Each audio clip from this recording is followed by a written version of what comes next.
A ruthless CEO sent his thugs to terrorize a young widow for her land. They cornered her and her 7-year-old daughter. They thought she was alone. They thought she was helpless. And when they struck the mother to the ground, they believed they had won. But they made 2 fatal mistakes. They didn't know the quiet man in the cabin next door was a Navy SEAL. And they didn't know the little girl's best friend was his 90-pound K-9 partner, waiting for a single, final command. Cutler's Creek, Ohio wasn't a place you went to, it was a place you ended up. It was just a small smudge of civilization tucked between the slow, brown churn of the Ohio River and the endless green expanse of the Wayne National Forest. The air, thick with humidity and the smell of damp earth, carried a persistent heat that soaked deep into your bones. The stubborn summer haze clung to the massive oak trees and turned the crumbling brick storefronts into a landscape of melancholic ghosts. Caleb Rourke welcomed the oppressive heat. It felt real, a physical presence that scrubbed the desert sand and the metallic tang of cordite from his memory. He stood on the porch of the small cabin he'd rented for the month, a simple structure nestled at the very edge of the woods. Cal was a Navy SEAL, technically on leave, but that felt like a polite lie. This was a recovery. His broad shoulders were still tight beneath his flannel shirt, his mind even tighter. His eyes, the color of a stormy sky, had seen too much, and he'd come here to see nothing at all. Beside him, Havoc let out a low, soft huff, his breath visible in the cool morning air. Havoc was not a pet. He was a partner. A 90-pound German Shepherd, Havoc was a military working dog, a creature of incredible discipline, absolute loyalty, and terrifying instinct. His black and tan coat was thick, perfectly suited for weathering any climate, and his ears were always intelligently pricked. Their quiet recovery had acquired an uninvited guest, Sophie Sterling. She was 7 years old, small for her age, with bright, curious eyes that missed nothing and hair the color of sun-bleached corn silk. She lived in the house visible through the trees, the one that sat on a bluff overlooking an old, flooded quarry. Unlike most people, Sophie wasn't afraid of Havoc. Most saw the coiled tension in the dog's gaze, the power rippling in his limbs. Sophie, however, saw a friend. 3 days ago, she had appeared at the edge of their clearing, a tiny figure in a bright yellow raincoat. Cal had tensed, watching as she approached the massive dog. But Havoc, sensing the child, had lowered his head, and Sophie had giggled, scratching him behind the ears. Now, she visited every afternoon, often just sitting on the steps, sharing her snacks with the dog and telling him complicated, whispered stories. Cal found himself watching the clock, waiting for the little figure to appear. It was the only part of his day that felt normal. The afternoon was fading, the graying sky promising an early evening as a light rain, more mist than shower, began to tap at the windows. Cal was inside, cleaning his gear, a habit he couldn't break, a ritual that centered him. Havoc was dozing near the fireplace, a picture of domestic peace. His powerful body was finally relaxed in the warmth of the flames. It happened suddenly. Not a sound had registered to Cal beyond the tapping rain and the crackle of the fire, but Havoc went from a deep sleep to full combat alert in a microsecond. His head snapped up, ears flattening as a low, deep growl started in his chest. It wasn't a bark. It was a warning. Cal froze, his hand still. He had trusted this dog with his life, and he had done so many times before. Havoc rose, moving silently to the window, his body rigid, the fur along his spine standing on end. He stared toward the Sterling house, his growl intensifying to a sharp, strangled snort. This wasn't a warning for a deer or a raccoon. This was the warning Havoc reserved for threats. Cal moved to his side, scanning the tree line. "What is it, buddy? What do you see?" Havoc didn't look at him. He bolted to the door, let out a single, sharp, authoritative bark, then clawed at the wood, whining with an urgency Cal had only ever heard in war zones. Adrenaline, cold and familiar, flooded Cal's system. His recovery was over. "Lead the way." He snatched his jacket from a hook and was out the door in seconds, the rain hitting his face. Havoc was already gone, a black and tan blur disappearing into the wet ferns, following a trail Cal hadn't known existed. Cal followed, his boots pounding the soft earth. The rain was colder now, sharper, stinging his skin. He broke through the tree line into the clearing of the Sterling property and the scene unfolded in sickening slow motion. 3 men, rough and out of place, were on the lawn. They wore muddy work boots and flannel shirts, looking as if they belonged on a logging site, not a family's front porch. They had surrounded Hannah Sterling, Sophie's mother, who stood defiantly before her front door. She was a slender woman with dark hair pulled back in a hasty knot.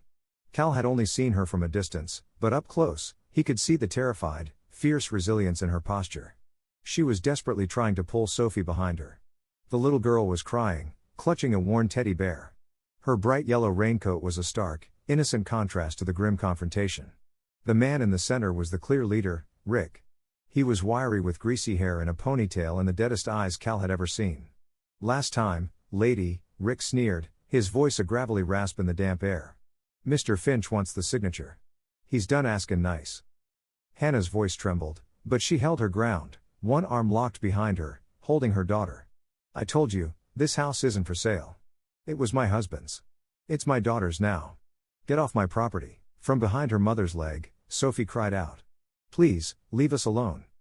Rick laughed, a short, ugly sound. "You ain't listenin'." He stepped onto the porch. Hannah instinctively pushed Sophie further back, shielding her with her own body. "Get off my land." Rick's face twisted in contempt at her defiance. He raised his hand and slapped her. It was a sharp, brutal backhand that snapped her head to the side, the sound of it disgustingly loud in the humid air. She cried out, stumbling against the porch railing, her hand flying to her cheek.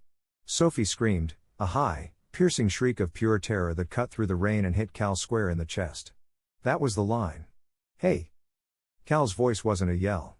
It was a command, a sharp, deep bark of authority that made every man freeze.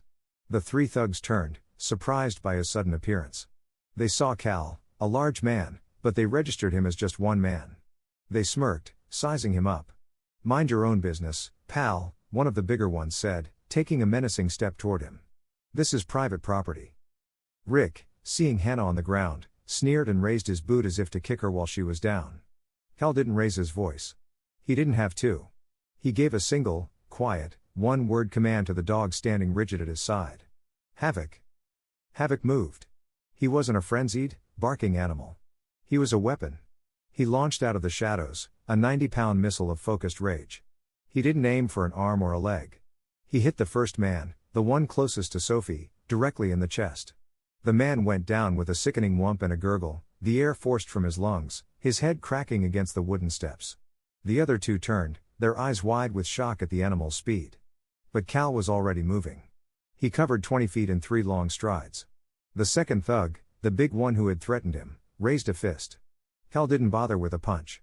He met the man's clumsy swing with a precise palm heel strike to the nose. There was a wet crack of cartilage. Before the man could even register the pain, Cal delivered a vicious roundhouse kick to the side of his knee. The man collapsed, screaming as his leg bent the wrong way.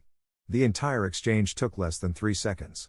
Rick, the leader, was frozen. He looked at his two men, one gasping on the ground, the other clutching a ruined knee.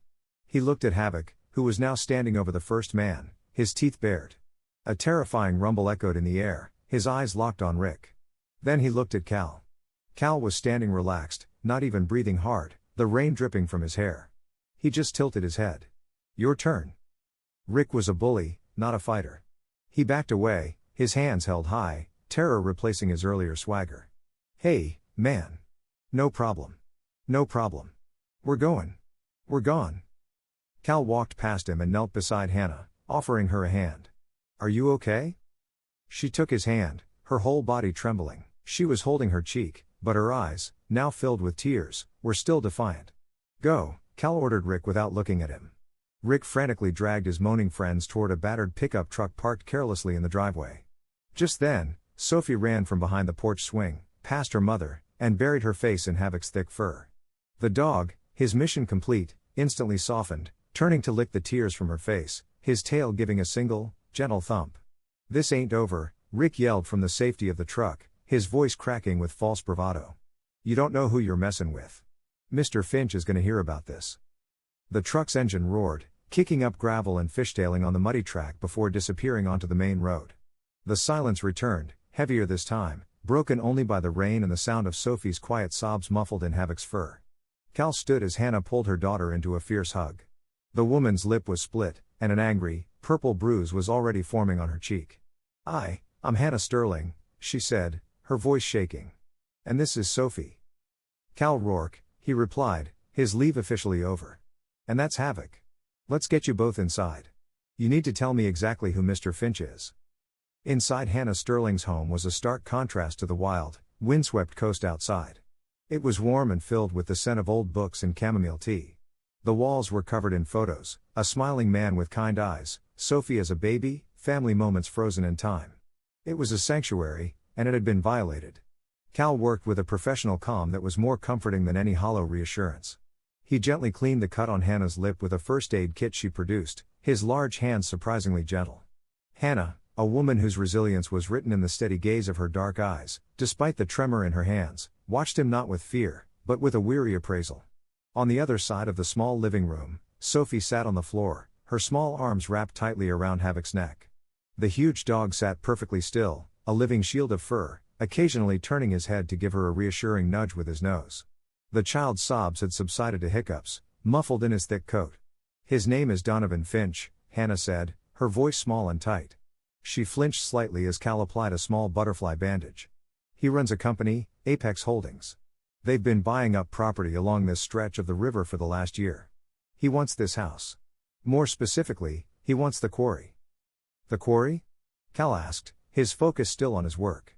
"It's a natural deepwater basin," she explained, gesturing vaguely toward the back of the house. "My husband, he was a geologist. He used to say it was a geological anomaly. Sheer limestone cliffs. A large boat could pull right in, completely hidden from the main river traffic and the highway. Finch calls it the perfect spot for an exclusive private marina for his resort." She gave a bitter, humorless laugh. "I call it my home." Cal finished and met her eyes. He saw the bruise on her cheek, the fear in her eyes, but underneath it all, a core of steel. "You're not selling." "That's not a question." "Never," she whispered, her eyes drifting to the photos on the wall. "This is all I have left of him. It's all Sophie has." Cal nodded slowly. He understood. He'd seen this kind of predation before in lawless places half a world away. He just hadn't expected to find it here, in the hazy stillness of the Ohio River Valley. The fragile line between a legitimate business dispute and outright thuggery had been crossed the moment Rick slapped her. His leave, his recovery, his attempt to find peace. All of it was a luxury he could no longer afford. He had been a spectator. Now, he was a participant. He stood and went to the window, looking out into the gathering dark. "Stay inside. Lock your doors. I need to make a call." Outside, the cool air was a welcome shock. He walked to the edge of the woods, pulling out a satellite phone, a piece of gear he never traveled without. He dialed a number from memory. It rang twice before a calm, steady voice answered. "Echo, that you?" Cal said, keeping his voice low. "Where else would I be?" The voice on the other end belonged to Leo Echo Vance. He was Cal's teammate, a SEAL communications and tech specialist whose ability to bend electronics to his will was legendary. Leo was leaner than Cal, with a mind that moved at the speed of light and a perpetual calm that drove their superiors crazy. "I thought you were communing with nature, meditating with squirrels or something." "Change of plans. I'm in a town called Cutler's Creek, Ohio. I need you."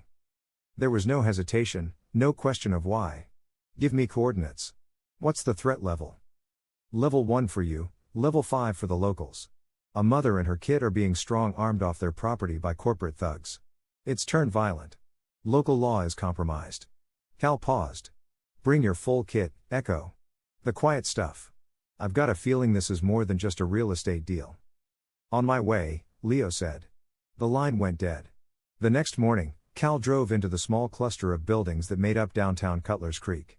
It was a place clinging to the edge of the river valley with a single main street, a diner, a general store, and a small red brick building with a faded sign that read Cutler's Creek Sheriff's Department. The woman behind the desk was exactly who Cal had hoped she wouldn't be. Tired, but not beaten. Sheriff Brody was in her late 40s, with sharp features, intelligent gray eyes, and dark hair pulled back in a no-nonsense bun. She had the weary look of someone who had been fighting an uphill battle for a very long time.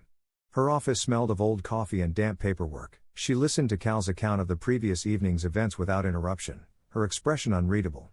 When he finished, she leaned back in her squeaking chair and sighed. "Donovan Finch," she said, the name tasting like ash in her mouth, "and his lapdog, Councilman Peters. You've met the muscle. I get to deal with the politician. Councilman Peters is on Finch's payroll." "I can't prove it," Brody said, her frustration palpable. "But ever since Finch and Apex Holdings arrived, Peters has pushed through every zoning change, every permit they've wanted. He blocks every inquiry I try to make. Finch operates just inside the law. His lawyers are sharks. Every time one of his guys steps over the line, like they did with Mrs. Sterling, they disappear before I can get a warrant. And a high-priced attorney shows up, claiming it was all a misunderstanding." This was assault, Cal stated flatly. Against the word of his 3 men? Who will say she attacked them first? Brody shook her head. I'm not saying I don't believe you. I'm saying my hands are tied. I have 2 deputies, and I suspect one of them reports more to Peters than to me. This town. Finch has promised jobs with his resort. People want to believe him. They're scared to push back. Cal stood, his decision made. He couldn't rely on the law. Not yet. Thanks for your time, Sheriff. Rourke, she called as he reached the door. You've got a certain capability about you. I can see it. Just know there's a fine line between helping and escalating. Finch is a snake, not a wolf. Don't get bit. Cal returned to the Sterling property but didn't go inside. He told Hannah he was going for a walk, a vast understatement. With Havoc scouting ahead, a silent black shadow moving through the undergrowth, Cal began his own reconnaissance. He circled the house and came to the limestone cliffs overlooking the private quarry Hannah had described. The sight made the hair on his arms stand up. It was exactly as she'd said, but worse. It was a perfect hidden harbor. The water was deep, dark, and still, shielded from the river's main channel by 2 massive arms of rock. The cliffs were sheer, creating a natural wall against observation from the land. The only way in was through her property. No resort developer would want this. It was inefficient, dangerous, and a logistical nightmare. But for someone who didn't want to be seen, it was perfect. Cal lay flat on the damp earth, pulling a small monocular from his jacket. He swept the area with a trained eye. He saw the deep channel wide enough for a sizable vessel. He saw the natural caves carved into the cliff face at the water's edge, perfect for stashing cargo. He saw the blind spots from the highway, the thick canopy of old-growth trees that would defeat satellite imagery. This wasn't for yachts. This was for smuggling, the deep, still water, the sheer cliffs. It was ideal for a small submersible, the kind used to run high-value cargo, drugs, weapons, technology. Donovan Finch wasn't building a resort. He was building a port, a private, illegal, and completely invisible one. And Hannah and Sophie Sterling were living right on top of his loading dock. The fine line Sheriff Brody had talked about was gone. It had been erased the moment Finch targeted this piece of land. This wasn't a dispute anymore. It was a battlefield, and Cal Rourke was standing at the edge of it. Leo Echo Vance arrived as the early morning mist was burning off the forest canopy, materializing at the edge of the clearing as silently as his call sign suggested. He didn't have Cal's bulk. If Cal was solid oak, Leo was flexible steel. He moved with an economy of motion, his sharp, intelligent eyes taking in everything at once.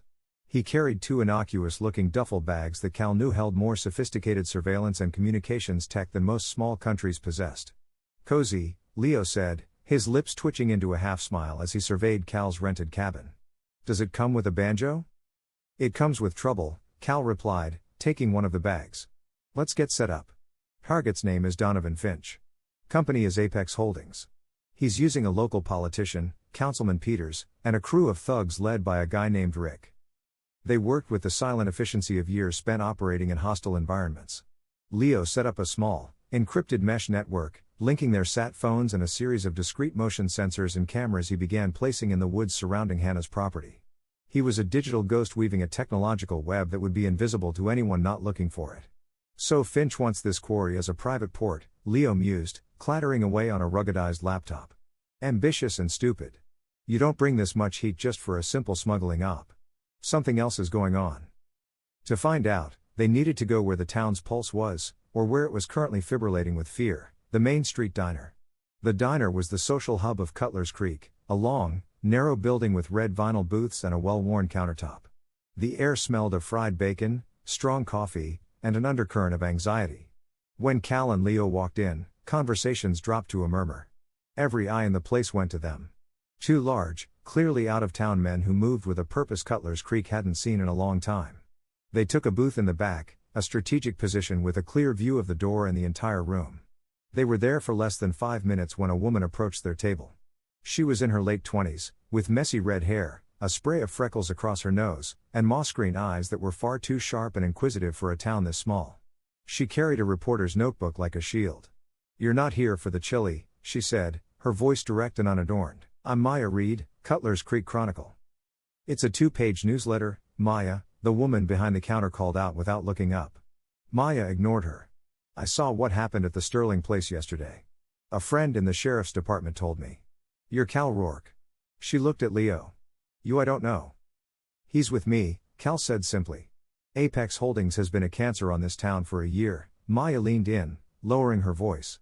Finch buys people, land, silence. I've been digging into their property acquisitions. It's all shell companies that lead to bigger shell companies. It's a financial nesting doll of shady money, but I can't get anyone to go on the record. They're too scared. She looked at Cal, a flicker of hope in her eyes. You're not. Before Cal could answer, the bell over the diner door jingled. The mood in the room instantly changed, growing heavy and oppressive. Rick walked in, flanked by two new thugs who looked meaner and more disciplined than yesterday's crew. He ignored everyone else, his dead eyes locking on Cal's booth. He sauntered over, a cruel smirk on his face, and leaned on their table, his knuckles white. Well, look at the hero, Rick sneered, his voice loud enough for the whole diner to hear. Brought a friend. You think that makes a difference? Cal didn't move, his gaze steady and cold. You should have stayed away.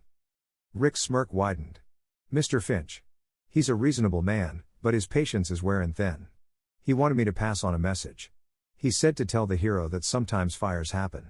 Accidents, especially in old houses with faulty wiring. He leaned closer, his voice dropping to a conspiratorial whisper that was somehow more menacing. And that little girl, she sure does love that big dog of yours. Be a shame if something happened to it. A real shame.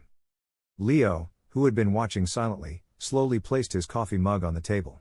The soft clink seemed to echo in the tense silence. He wasn't looking at Rick, but his presence was a clear, unspoken threat. Rick straightened up, his eyes darting between the two men. He'd come to intimidate one man. He hadn't counted on two who were completely unmoved. He chuckled, a harsh, forced sound. Just a message. You have a nice day. He turned and swaggered out, his goons trailing behind him like vultures. The diner remained silent for a long time after they left, the locals staring down into their plates, unwilling to meet anyone's eyes. Just then, a sleek black sedan pulled up the Sterling's driveway. A man in a perfectly tailored suit stepped out. This was no thug. This was Councilman Peters. He was a man in his 50s with silver hair, a politician's practiced smile, and the predatory eyes of a shark. He moved with an air of unearned authority. Hannah met him on the porch, holding Sophie's hand tightly. Hannah, my dear friend, Peters began, his voice dripping with false concern. I came as soon as I heard about yesterday's unfortunate incident. As a representative of this community, I'm deeply concerned. Hannah's voice was ice. Or did your boss, Mr. Finch, send you? Peter's smile didn't falter. That's an unfair accusation.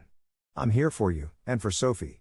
He bent down, attempting a smile at the little girl who was hiding behind her mother's leg. The thing is, the town has certain responsibilities. We have to ensure the welfare of our children. An event like yesterday, a violent altercation on your property. It raises questions. The only question is why your sheriff didn't arrest the men who assaulted me. Allegedly assaulted you, he corrected smoothly. Their official statement is that you became hysterical and attacked them. In any case, it's a disturbing look. A single mother, living in an isolated place, unable to provide a safe environment. He straightened up, his tone shifting from concern to something colder, more bureaucratic. I've had a preliminary conversation with Child Protective Services. The blood drained from Hannah's face. You wouldn't. It's not up to me, Peters said, spreading his hands in a gesture of helplessness. It's procedure. When a child is present during a violent incident, questions of custody and safety are automatically triggered. They'll have to open an investigation. There will be interviews, home inspections. It can be a very long and unpleasant process. Unless, of course, the source of the instability is removed. The threat hung in the air, suffocating and vile.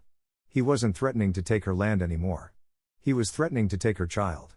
Mr. Finch's offer still stands, Peters said softly. In fact, given the circumstances, he's authorized me to increase it. A gesture of goodwill. Sell the property, take the money, move to the city, give Sophie a safe, stable life. It's what's best for her. Anyone can see that. He placed a business card on the railing. Think about it. You have 24 hours before I have to file my official report. He turned and walked back to his car, leaving Hannah standing on the porch, trembling, not with fear for herself, but with the primal terror of a mother whose child was being threatened. When Cal and Leo returned, they found her inside, staring out the window, her face pale with a new kind of dread.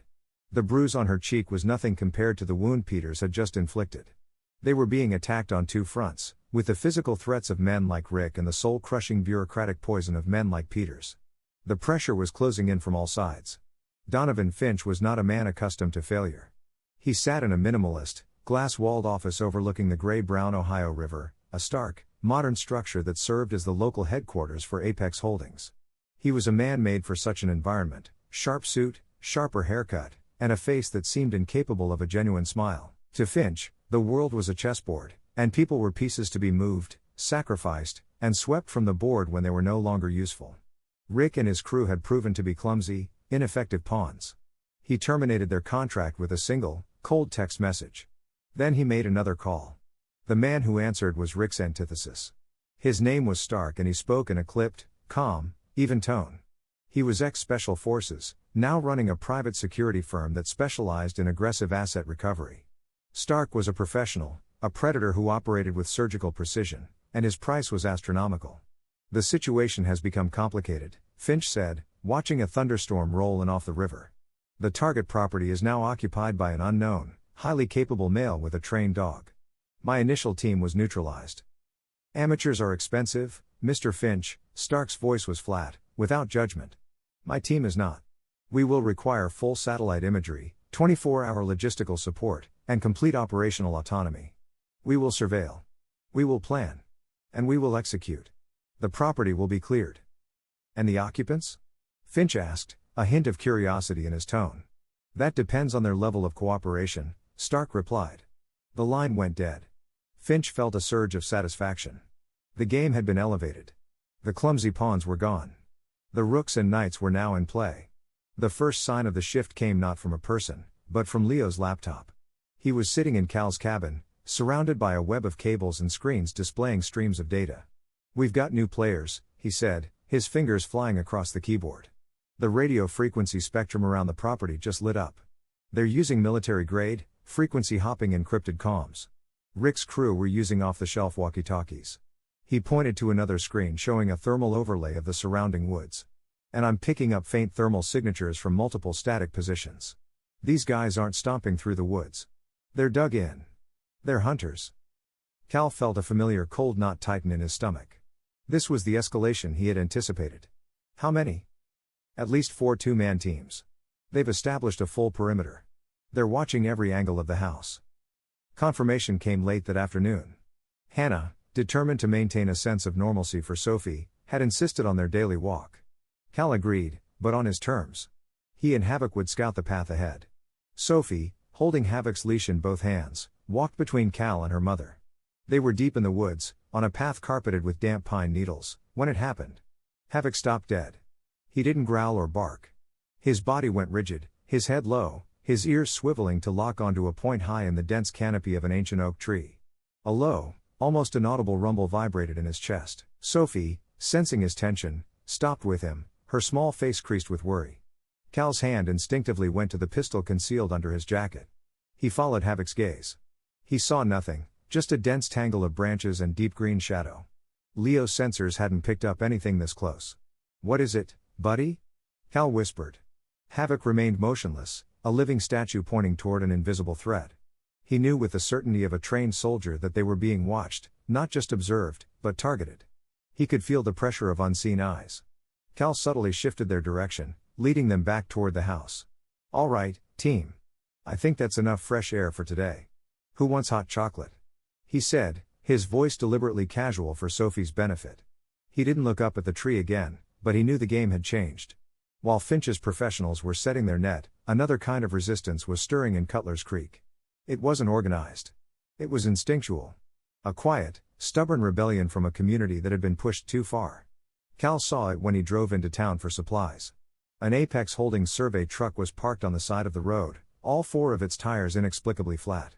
The driver was cursing into a phone, while an old man with a face like a weathered nautical chart watched from the porch of the general store, slowly whittling a piece of driftwood. The old man, Jed, was a retired riverboat captain who had known Hannah's husband since he was a boy. He gave Cal a slow, deliberate nod. Later at the docks, Cal overheard 2 fishermen talking. "Heard that shipment of drilling equipment for Apex got lost," one said, mending a net. "Sent up to Nia Bay by mistake. Shame. Probably take a week to get it back down here." The other grunted in agreement. "GPS is tricky out here." They were small, deniable, effective acts of sabotage. They were buying Cal and his fight the one thing he desperately needed: time. They couldn't confront Finch's men head on, but they could clog his gears, throw sand in his machine. They were protecting one of their own the only way they knew how. Leo confirmed the effectiveness of their efforts later that night. Finch's construction progress is shot, he reported, showing Cal satellite photos from a week ago compared to the present. They've made almost no headway at the main site. Equipment keeps breaking down. Shipments are delayed. The locals are fighting back. But Stark's team wasn't there to build a resort. They were there to clear an obstacle. Leo's equipment had revealed the true extent of their professionalism. They're not just watching the house, Cal, he said, his voice grim. They're running a profile on you. They're using long-range parabolic mics to listen in on conversations. They're mapping your movements, Hannah's, even the kids'. They're building a pattern of life. He pulled up a new screen. And look at this. Last night, after you were all asleep, they ran a low-power thermal scan of the whole house. They know the layout. They know where you sleep. The sense of violation was profound. These men weren't just a threat on the perimeter. They were already inside the walls. Their technology stripped away every layer of privacy, turning a family home into a tactical map. Havoc felt it, too. He grew restless, patrolling the cabin at night, letting out low growls at shadows only he could see. His bond with Sophie had become fiercely protective. He wouldn't let her out of his sight, positioning himself between her and any door or window. He was a silent, furry guardian, and his anxiety was a better barometer of the threat than any of Leo's electronics. He knew on a primal level that the hunters were closing in. The chapter ended not with a bang, but with a quiet, dawning horror. Cal stood on his porch late that night, staring through the darkness toward Hannah's house, a single light burning in the window. The rain had started again, a soft, steady rhythm on the roof. Stark's team was out there in the cold and the wet, watching, waiting, planning. They weren't clumsy thugs he could easily dispatch. They were professionals. They were just like him. And they were coming. The subtle acts of sabotage and Havoc's silent warnings had bought them time, but that time was running out. This was no longer about scaring a widow off her land. This was the prelude to an assault. The storm that Donovan Finch had watched from his office finally hit Cutler's Creek with the fury of a vengeful god. Rain lashed down in white sheets, and the wind screamed through the giant oaks, tearing at branches with a sound like shrieking. It was a perfect night for violence, the chaos of nature providing a perfect cloak for the chaos of men. Inside Stark's mobile command vehicle, hidden up a logging road miles away, the storm was irrelevant. He and his team of 6 operators were creatures of sterile, tactical certainty. They viewed the world through the cold digital eyes of thermal scopes and drone feeds. Target analysis complete, Stark said, his voice an even calm over the roar of the storm. Rourke and the tech, Vance, are in the rental cabin. The woman and child are in the main house. Standard, predictable patrol patterns. He pointed to a schematic on a monitor. Alpha team will breach the main house here. Secure the child. Bravo team will suppress the cabin. Pin down Rourke and Vance. We are in and out in 5 minutes. Exfil via the coastal road. Questions? There were no questions. They were professionals. They had the technology, the training, and the element of surprise. They believed they were in complete control. They were wrong. They're moving. Leo's voice was a low whisper in Cal's ear. They weren't in the cabin. They were in a fortified hide. They had spent the day digging in under the roots of a massive, fallen cedar, a natural sniper's nest invisible to thermal imaging. The cabin was a ghost. Leo was looping thermal data from the night before, projecting the faint images of 2 sleeping men onto Stark's screens. He had also created a repeating electronic signature that mimicked their sat phone. To the attackers, they were exactly where they were supposed to be. Are Hannah and Sophie secure? Cal asked, peering through his night vision scope. Locked in the storm cellar. She's got a radio. She knows the plan. In the main house, Hannah had done exactly as Cal instructed. She had taken Sophie, along with Havoc, into the small, reinforced storm cellar under the kitchen. Sophie was asleep, curled up against the dog's warm body, oblivious to the danger. But Hannah was wide awake, her hand clutching a walkie-talkie, her heart hammering a frantic rhythm in her chest. She wasn't a victim, waiting to be rescued. She was part of the trap. Cal watched the woods. Through the sheets of rain, he saw them. 4 shadows, moving with the fluid, predatory grace of trained soldiers, closing in on the main house. Alpha team. Bravo team is at your door, Hannah, Cal whispered into his radio. On my signal. The 4 men stacked up on her porch, silent and efficient. The point man reached for the door. Now. Cal said. Hannah flipped a single switch on a box Cal had given her. Outside, a series of high-powered, motion-activated floodlights scavenged from a fishing boat and wired by Leo, burst to life. The night was torn apart by a shocking, blinding glare. The soldiers, their night vision immediately overloaded, were temporarily blinded, staggering back with cursed oaths. Simultaneously, Leo unleashed his own digital hell. He hijacked their encrypted comms channel, not with jamming, but with a high-frequency shriek designed to be physically painful through an earpiece. The men ripped the devices from their ears, their primary means of coordination gone. And then the ghost appeared. From the deep shadows under the porch, a dark, silent shape exploded into motion. Havoc. Cal had released him moments before. He didn't bark. He made no sound. He hit the last man in the stack at a dead run, his jaws clamping onto the man's thigh. The soldier screamed, a sound of pure shock and agony, and went down in a tangle of limbs and gear. The other three, still disoriented, turned to face the new threat. It was their mistake. From the woods, 2 suppressed rifle shots, nearly silent in the storm's roar, whispered through the air. 2 more men went down, their legs taken out from under them by Cal's precise, non-lethal shots. The objective was capture, not kills. The last man standing, the point man, panicked. He raised his rifle toward the house. Before he could fire, Leo, who had moved to a flanking position, was on him. It was a short, brutal, and silent takedown. Alpha Team was neutralized in less than 30 seconds. At the cabin, Bravo Team's assault was just beginning. Thinking they had their targets pinned down, they began their breach. The point man kicked in the door and met nothing. An empty room. "They're not here," he yelled, his voice raw without comms. "It's a trap."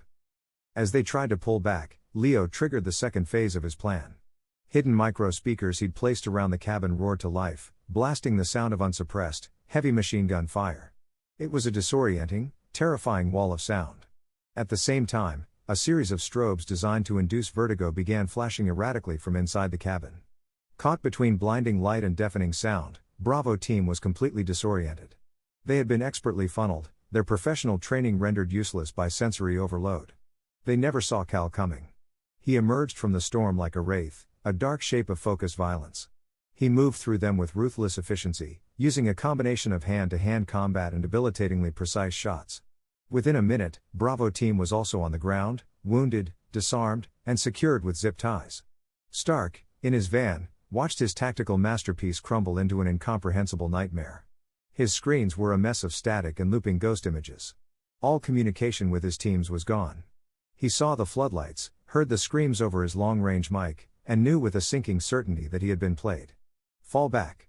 All units fall back." He screamed into his dead microphone. He threw the van into gear, trying to escape. But Cal had anticipated this, too. He had given Sheriff Brody the one thing she needed, a time and a place. As Stark's van careened down the winding coastal road, its headlights cut through the rain and illuminated a sight that froze his blood. A massive logging truck was jackknifed across the narrow road, completely blocking it. And standing in front of it, silhouetted by flashing blue and red lights, was Sheriff Eva Brody and her 2 loyal deputies. Shotguns ready. Stark slammed on the brakes, the van skidding to a halt. His war was over. Back at the house, the rain began to ease. The floodlights cast long, strange shadows as police vehicles arrived. Hannah and Sophie emerged from the cellar. Sophie ran straight to Havoc, burying her face in his wet fur. Sheriff Brody walked up to Cal as her deputies processed the captured mercenaries. The evidence was irrefutable. A team of professional soldiers with military-grade, illegally modified weapons, caught red-handed in the middle of a violent home invasion and kidnapping attempt. "I think," Brody said, a slow, satisfied smile spreading across her face, "I've got more than enough probable cause for a warrant for Apex Holdings." The game had been elevated, but Cal Rourke had just flipped the entire board. The failure of the raid reverberated up to the highest levels of a world that Donovan Finch merely served, not controlled. His phone rang at precisely 0800 the next morning. The number was blocked. The voice was calm, cultured, and carried the cold authority of a man who had never needed to raise it. "The asset remains unsecured, Donovan." It was not a question. There were unforeseen complications, Finch stammered, hating the weakness in his own voice. "A third party, military trained." "Complications are irrelevant," the voice replied, a sliver of impatience coloring the tone. "Your methods have been loud, crude, and ineffective. You have drawn attention. This is unacceptable. A consultant has been dispatched to Cutler's Creek to oversee the final liquidation of the matter. You will extend him every courtesy. His name is Mr. Cole." The line went dead. Finch stared at his phone, a cold sweat breaking out on his forehead. He knew what consultant meant. He knew what liquidation meant. His own life was now on a timer. But before Mr. Cole arrived, he would make one last play to win. To prove his worth, he would pivot from brute force to bureaucratic poison. He picked up another phone and called Councilman Peters. "It's time," Finch said, his voice a low growl. "Unleash the leeches. Health Department, zoning, child services, everything. I want that woman buried so deep in violations and hearings that she'll beg me to buy that land just to make it stop." The first leech arrived at 10 a.m. He was a small, weaselly man in an ill-fitting suit who introduced himself as Mr. Finch from the County Health Department. He stalked through the immaculate house, his clipboard a weapon, his eyes darting everywhere. "Improper food storage," he muttered, pointing at a sealed jar of flour on an open shelf. "Risk of rodent contamination. Unsanitized play surfaces," he declared, running a gloved finger over Sophie's perfectly clean toy box. Cal and Leo, who were working on hardening the house's defenses, were forced to stop and shadow the man. Cal's hands were clenched into fists, his jaw tight. This was a fight he wasn't trained for. He could neutralize a sniper from 1,000 yards, but he couldn't fight a man armed with obscure health codes. Finch had barely cleared the driveway when a second vehicle, a large county truck, lumbered up. A heavy-set man with a beer gut and a permanent scowl emerged. Inspector Riggs, zoning, and construction. Riggs found an immediate host of urgent problems. The porch steps, he declared, were a quarter-inch out of compliance with a code passed in 1998. The wiring in the attic was a potential hazard despite having been approved 2 years prior. He slapped a bright orange violation notice on the front door. The text threatened fines and condemnation if the issues weren't rectified within 48 hours. "This is insane," Hannah whispered, her face pale as she stared at the notice. "It's not about the house," Leo said quietly, his eyes narrowed as he watched Riggs drive away. "It's a psyop. They're using the law to break you." Cal and Leo spent the rest of the day as handymen, replacing the steps and checking the wiring. Their tactical skills were useless against this onslaught of bureaucratic warfare. Every hammer blow felt like a concession. Every rectified violation was a small defeat. The final, cruelest attack came late in the afternoon. A sensible, clean, and unremarkable sedan pulled up. The woman who emerged was the most dangerous of them all. Her name was Mrs. Albright from Child Protective Services. She was in her 40s with a professional, empathetic smile that never reached her cold, assessing eyes. She separated them. She took Sophie into the kitchen for a friendly chat while a stone-faced colleague interviewed Hannah in the living room. Cal and Leo were told to wait outside. Cal paced the porch like a caged tiger. He could hear the murmur of voices from inside, but it was the silence from Sophie that terrified him. This was a threat he couldn't see, an enemy he couldn't fight. They were targeting the one thing that would make Hannah surrender everything, her love for her daughter.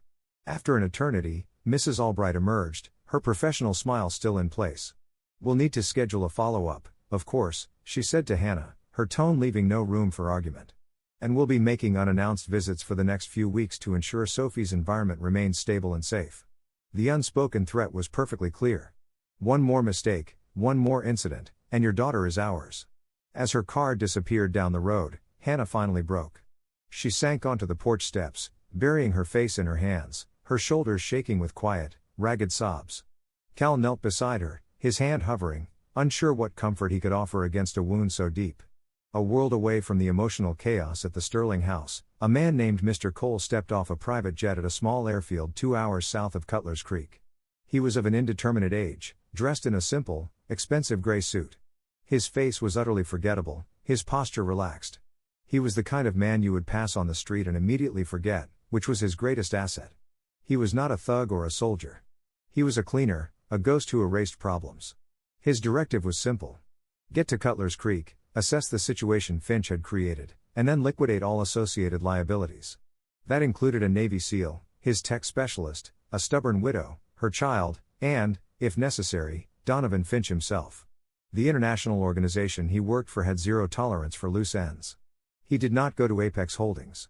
He did not check into a hotel. He drove a nondescript rental car into Cutler's Creek and parked near the docks. He sat for an hour, watching the town, observing its rhythms, his calm, patient eyes missing nothing. He was a surgeon studying the patient before making the first incision. In Cal's cabin, Leo's system, which was passively scanning public traffic cameras, flagged Mr. Cole's face. Facial recognition software went to work, cross-referencing against a dozen restricted databases Leo had access to. A few minutes later, Leo went pale. "Cal," he said, his voice barely a whisper. "We have a problem." He turned his laptop screen. On it was a grainy satellite photo of a chaotic scene in Yemen. In the background, almost lost in the dust and smoke, was the same forgettable man from the rental car.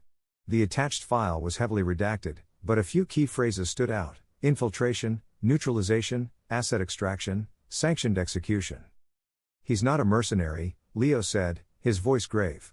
"He's an intelligence operative, a ghost, the kind governments use when they need a problem to disappear without a trace. He's not here to help Finch, Cal." Cal looked from the screen to the light burning in Hannah's window, where a mother was trying to comfort her terrified child. He felt the two fronts of their war come into sharp, terrifying focus. They were fighting Finch's public war of paper cuts and psychological torture, while a silent, far more lethal war was about to be waged from the shadows. Mr. Cole wasn't here to scare them. He wasn't here to negotiate. He was here to erase them. "They're not trying to get her to sign anymore, Echo," Cal said, his voice low and hard. "They're tying up loose ends. All of them. Us, Hannah, Sophie, even Finch." The fight for a piece of land was over. The fight for their lives had just begun. The Cutler's Creek Chronicle went live at 6 a.m. By 6:01, Maya Reed's online-only expose had been emailed, texted, and shared throughout the town. By 7 a.m., the Main Street diner was packed, not with the usual quiet murmurs, but with the loud, angry energy of a disturbed beehive. Maya hadn't just written accusations. She had published the receipts. She'd found the land deeds, the shell corporations, the campaign donations, and in a stroke of investigative brilliance, she had found the wire transfer, a 5-figure payment from an Apex Holdings subsidiary, directly into Councilman Peters' private consulting firm. The town's fear, which had hung in the air for months, finally crystallized into a hard, collective anger. Jed, the old riverboat captain, slapped a printout of the article on the counter. "See," his voice boomed.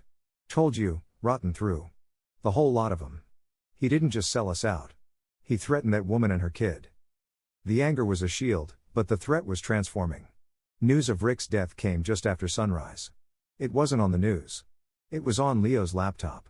He was scanning encrypted police frequencies, a habit he never broke in a hostile zone. "Dispatch just sent a unit to the old cannery," Leo said, his voice low. He didn't look up from the screen. "Anonymous tip, a man, deceased at the scene. Description matches our friend, Rick." Cal stared at the wall. Mr. Cole, the cleaner. He hadn't even been in town for 36 hours. He was already at work, and he was fast. He wasn't just targeting them. He was cleaning up Finch's entire sloppy operation. Rick, the first and loudest mistake, was the first to be erased. Stark and his team were safe in a federal prison, but Rick was a loose end. Mr. Cole didn't leave loose ends. "This changes his plan," Cal said, his mind racing. "Cole isn't just here to observe, he's here to take out the trash. And right now, Finch is the biggest piece of trash left." "So, we just wait for the ghost to take out Finch?" Leo asked. "No," Cal said, "we can't risk it. If Cole takes out Finch, he moves on to us, to Hannah and Sophie. We need to accelerate the process. We need to make Finch's top priority." Cal looked at his teammate. "I need you to find Finch's money, not Apex money." "Finch's money? This guy is arrogant, greedy. He thinks he's smarter than his bosses. I guarantee he's skimming." Leo's fingers flew across his keyboard, his expression one of intense focus. "I'm already in their local server. His firewall is sloppy. Interesting. He's running a black ledger, siphoning small, untraceable amounts from the main Apex operational budget into a private, encrypted account." "Where?" Leo's lips twitched. "A bank in the Cayman Islands. He's building a nest egg. He's stealing from his employers, Cal." "That's it," Cal said. It was the bullet he needed. Cole isn't just here to clean up a mess. He's here to protect an investment, and Finch is stealing from it. Now he just had to deliver the message. Cal went into town alone. It was a calculated risk. Leo was back at the cabin, his fingers on the keyboard, his eyes on the drone feed, guiding Cal's every move. Hannah and Sophie were safe with Havoc on high alert, his protective instinct now a tangible, low growl in the house.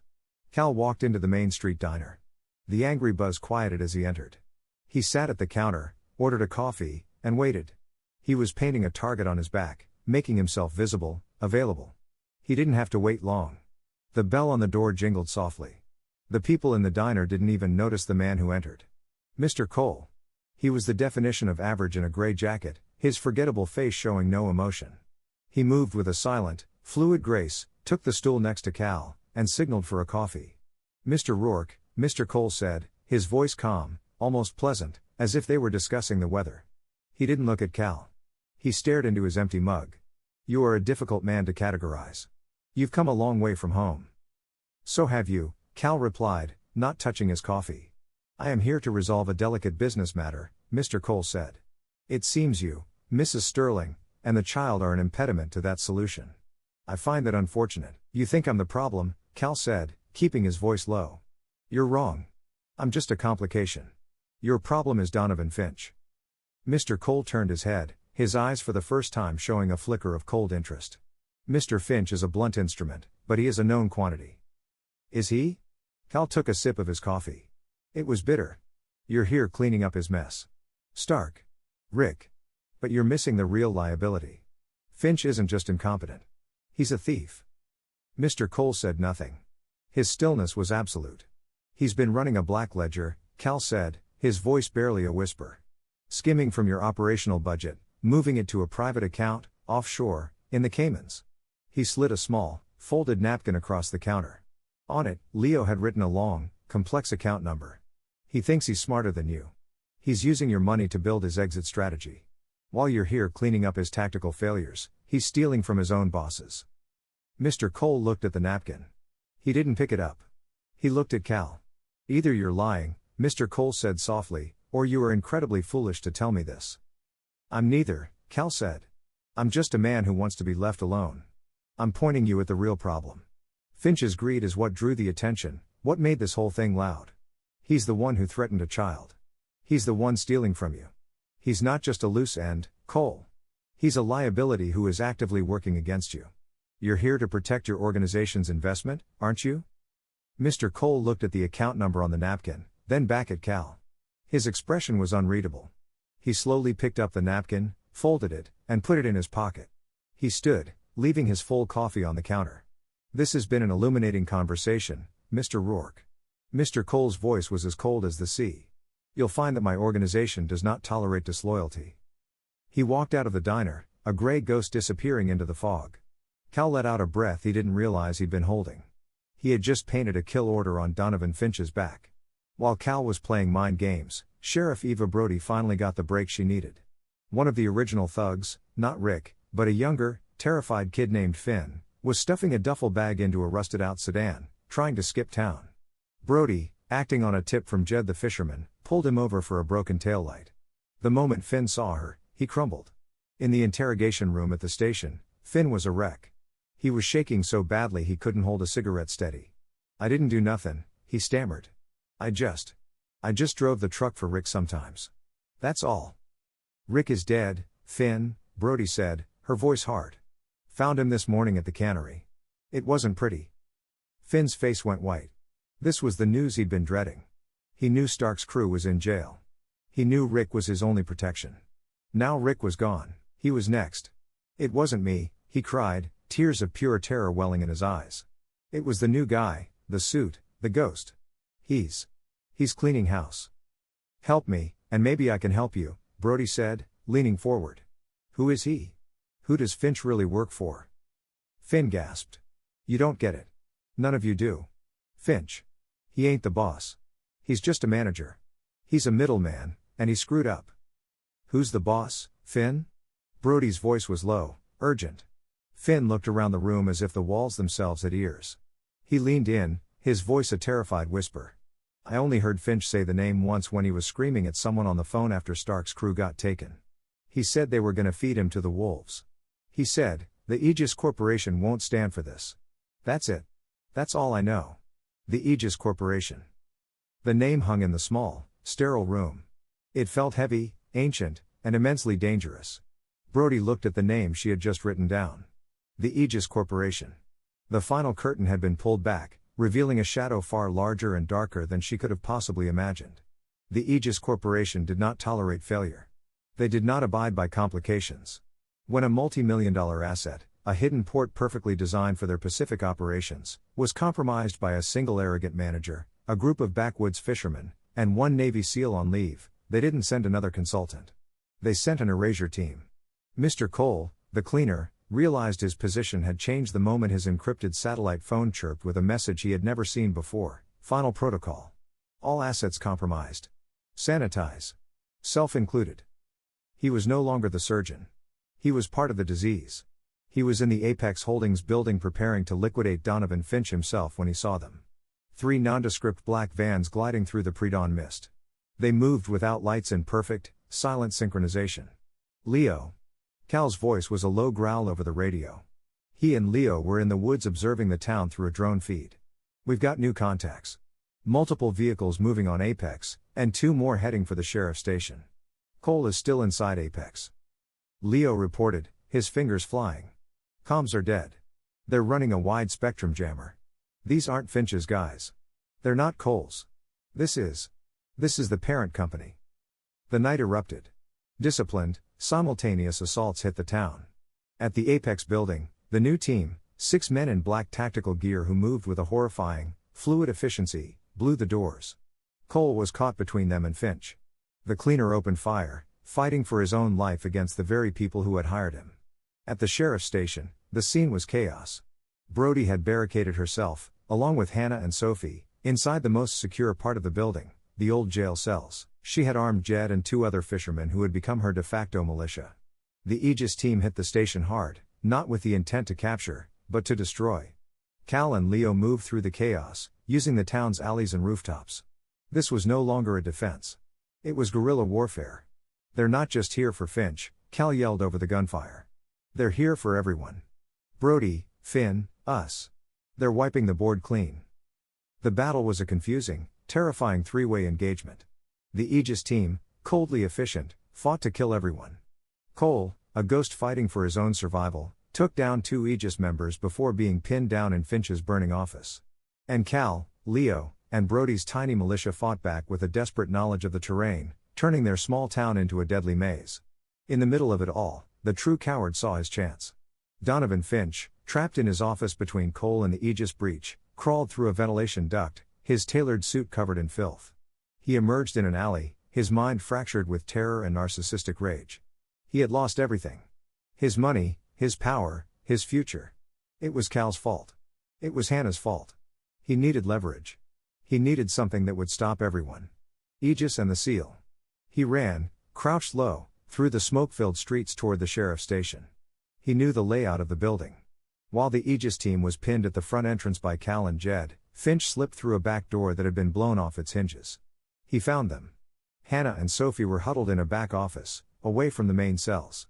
Hannah tried to shield her daughter, but Finch was crazed with desperation. He lunged, grabbed Sophie's arm, and dragged her out into the main hallway, pressing a pistol to her small temple. "Stop!" Finch screamed, his voice cracking. "Everybody stop shooting. I've got the girl." The gunfire, as if controlled by a single switch, ceased. The sudden silence was deafening, broken only by Sophie's terrified sobs and the crackle of burning buildings. Cal's blood ran cold. He saw Finch emerge from the front of the station, one arm clamped around Sophie, the pistol pressed to her head. The Aegis team leader, a masked figure across the street, lowered his rifle, assessing the new tactical situation. Brody and Jed stood frozen at the end of the hall. "He's mine," Cal said into his radio. "Leo, if they move, open up." He stepped out from behind his cover, his hands raised slowly. Havoc, who had been guarding the rear approach, moved to Cal's side, his body a vibrating engine of controlled fury. "Let her go, Finch." Cal yelled, his voice echoing down the street. "It's over. Your bosses are here. They don't care about you." "Shut up." Finch screamed, his eyes wild, his knuckles white on the gun. "I'm walking out of here. I'm getting a car and I'm leaving, or she dies right here. I'll do it." He pressed the gun harder against Sophie's head. Sophie was crying, her small hands clutching at Finch's arm. "Please, I want my mommy." "Havoc." At the sound of his name, Havoc let out a deep, low rumble in his throat. He was locked on Finch, muscles coiled, waiting. "See," Cal said, taking another slow step. "Even the dog knows you're done. You're a coward, Finch. You hit women. You threaten children. You're nothing. I'll do it. I swear to God. Finch shrieked. Cal saw it. The slight tremor in Finch's hand, the widening of his eyes. He was losing it. Cal didn't look at his dog. He kept his eyes locked on Finch, but he gave the silent, two-word release command that he and Havoc had practiced 1,000 times. Take him. That was all it took. Havoc exploded from Cal's side. He wasn't a pet. He was a missile. He slammed into Finch, his 90-pound frame crashing into the man's chest and gun arm. Finch roared in shock and pain as Havoc's jaws clamped down. The gun went off, the bullet flying harmlessly into the morning sky. In that fluid half-second, Cal moved. He closed the distance, shoving Sophie away with one hand as he brought his own pistol up. He didn't hesitate. 2 precise shots, center mass. Finch crumpled, his hands releasing Sophie. Cal grabbed her, pulling her in, shielding her as he pivoted, his weapon tracking the Aegis team. But the professionals were gone. The sound of heavy rotors filled the air. Cal, Leo yelled. Heavy hitters. Feds are here. Aegis team is pulling back. They're ghosts. As if summoned, 3 black MH-60 helicopters roared over the tree line, dropping ropes as federal tactical teams swarmed the streets. Leo's call, backed by the testimony of the captured mercenaries and Finn's confession, had finally brought in the cavalry. Finch lay on the ground, wounded but alive, his arm torn by Havoc's bite. Federal agents swarmed in, taking him into custody. Cal held Sophie for another moment before Hannah ran to them, pulling her daughter into a desperate embrace. The 3 of them, Cal, Hannah, and Sophie, stood in the middle of the chaos, surrounded by smoke and shouting agents. Havoc stood guard over them, his protective mission complete. Brody walked up, her face smudged with soot, her shotgun resting on her shoulder. It's over. Cal looked into the empty alley where the Aegis team had vanished. He watched the federal agents barking orders, turning their town into a crime scene. No, Cal said, his voice grim. It's not over. He looked at Hannah, who was clutching Sophie as if she would never let go.